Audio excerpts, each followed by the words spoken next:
Today I want to talk to you about why data quality is really important. Most investors don't realize how much work needs to go into doing real research. Most of the analysts, including those on Wall Street, are taking shortcuts. They're not reading the entire annual report.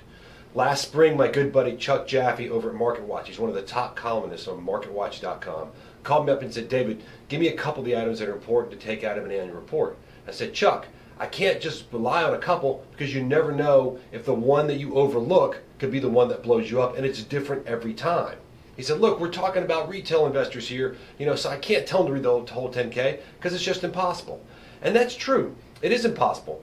I even hear my friends at the SEC and the FASB talk about how it's pretty much an impossible task. There's too many disclosures.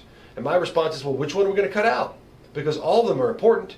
They may be important at different times for different companies, but if we choose to cut one out, then basically we're handicapping investors' ability to really understand the truth about profitability.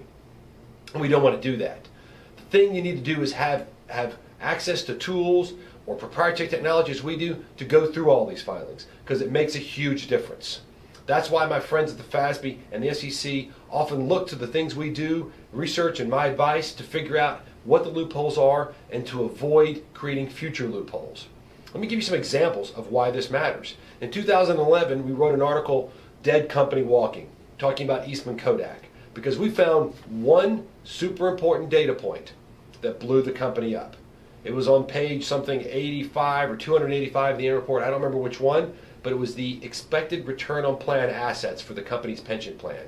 It was at 8.7%, bigger than just about any company that we covered by a significant margin, and a rather large return assumption, considering that a considerable amount of the pension's assets were not all in equities. They were in lower returning assets such as bonds and fixed income, which, as we know, have been very low for a long time in terms of rates.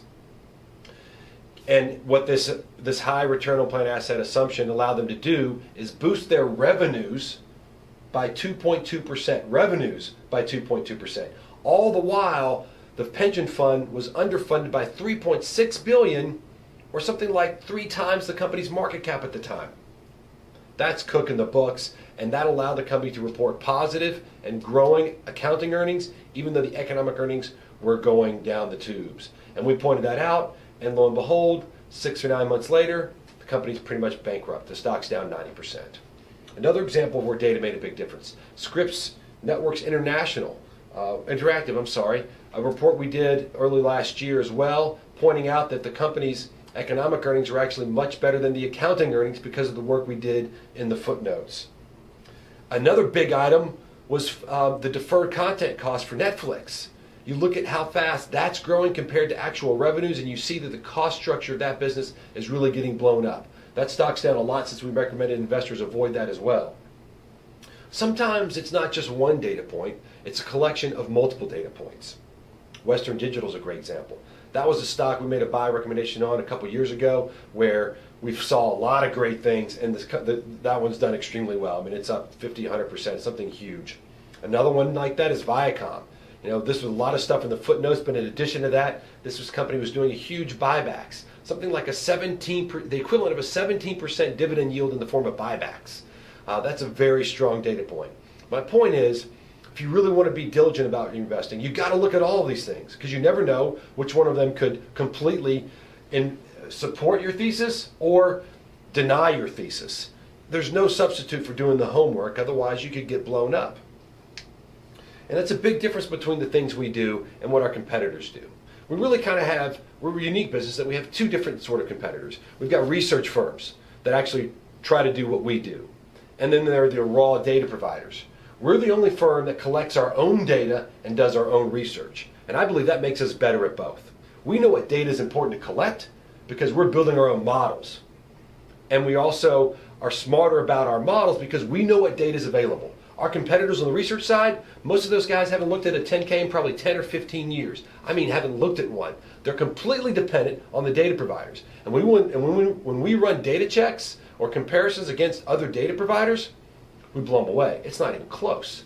Sometimes a couple firms will get close on the income statement with a few companies here and there, but when it comes to the balance sheet, nobody's even close to the adjustments we make. And balance sheets matter. That's exactly what's blown up Amazon this year, as we've seen its cost structure completely change, not so much on the income statement side, but on the balance sheet side, where the capital returns in that business have gone way, way down. We've got a ton of data on this front. We've been making these adjustments and doing this kind of work on filings going all the way back to 1998. Nobody has a better database. We publish all of our adjustments as well. We want to challenge our competitors to do as much diligence as we do. In my blog post that highlights the 30 plus adjustments we make to get the truth about earnings and valuation, I go in extreme detail as to every single one of the adjustments we make. And I welcome you, our clients, and our competitors. Go out there, go make those adjustments. Try it for a company or two, and you'll realize what a Herculean, what a humongous task it is.